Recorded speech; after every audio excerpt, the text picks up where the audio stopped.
Hello everyone, আমি সমাপ্তি। আজকে আমরা দেখব ট্রপিক চলন নিয়ন্ত্রণে অক্সিনের কি ভূমিকা। অক্সিন উদ্ভিদের ফোটোট্রপিক এবং জিওট্রপিক চলনকে নিয়ন্ত্রণ করে।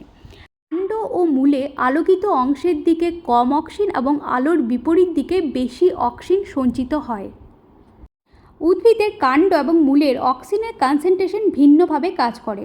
উদ্ভিদের কাণ্ড অর্থাৎ এখানে যে গ্রিন লাইন দেখানো হয়েছে, যখন অক্সিনের পরিমাণ হাই হচ্ছে তখন আমরা দেখতে পাচ্ছি যে সেখানে গ্রোথ হচ্ছে, স্টেমের গ্রোথ হচ্ছে অর্থাৎ কাণ্ডের বৃদ্ধি হচ্ছে। কিন্তু রুটের ক্ষেত্রে অর্থাৎ মূলের ক্ষেত্রে দেখতে পাচ্ছি যখন অক্সিজেন কনসেন্ট্রেশন হাই হচ্ছে তখন মূলের যে গ্রোথ সেটা ইনহিবিট হচ্ছে অর্থাৎ বাধা পাচ্ছে।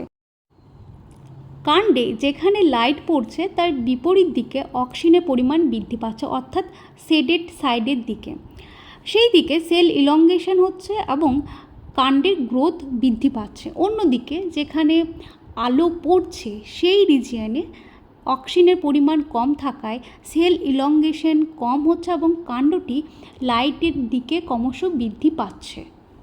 মূলের ক্ষেত্রে আমরা বিপরীত বৈশিষ্ট্য দেখতে পাই।